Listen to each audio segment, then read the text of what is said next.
These things will happen as you commit yourself to spiritual disciplines this year.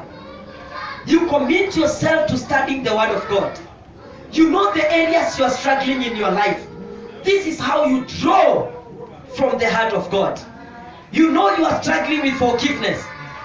As you get on your knees, I want you to start praying different.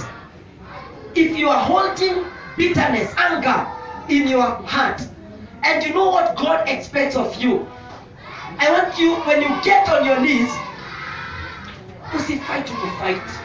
Anza kuambia God, I want your heart to become my heart. Amen? I want to have the heart of God. I want to have the mind of God. God, you know I have struggled with forgiveness, but I am drawing from your grace of forgiveness. Amen? So that I am able to become a steward of forgiveness to other people. Are we together? As you interact with the Word of God, I don't know, but I wish some of you do this. Timo has something for us for this year in relation to God's Word. I want you to commit yourself to it. Now, some things that will happen in your life is this. Unaona tudhambi tungine unangangana nato na struggle nato. Hebu usingangane nato. Hata usijisumbue, usijistress. Soma word tu.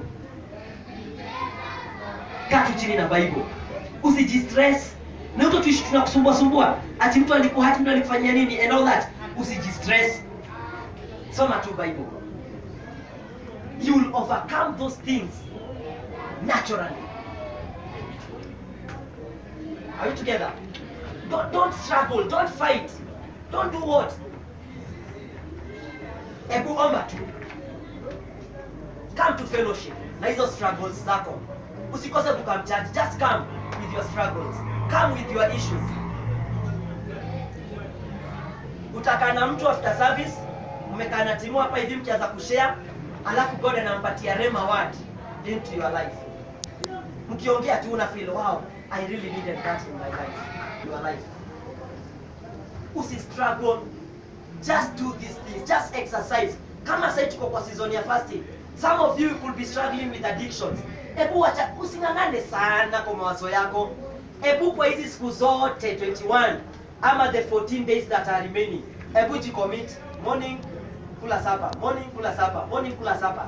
I'm telling you, within 3 days hiyo kitu itakuwa ni past tense. Uto tuishi tuote to addictions, to struggles. Utakuwa una feel ni wewe utaenda back to the same life, una feel hapana. Because the means of grace, they will work in your life. Amen? And if you're struggling in anything, this one I'm telling you, and please, if you overcome, feel free to sit down with me. Let us share and all that. Hiyo ni kitu past tense. It will not affect anyone. Let us sit down. You can share with someone and tell them, by the way, I did this and I overcame. So don't struggle. These days that are remaining for fasting, spiritual discipline, ebu just fast.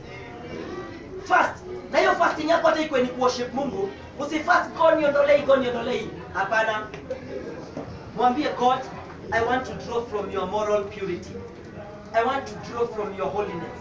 I want to become holy as you are holy. Amen? Amen. Amen? Amen. Start thinking about the holiness of God. How pure morally He is. And tell God, I want to draw from this grace.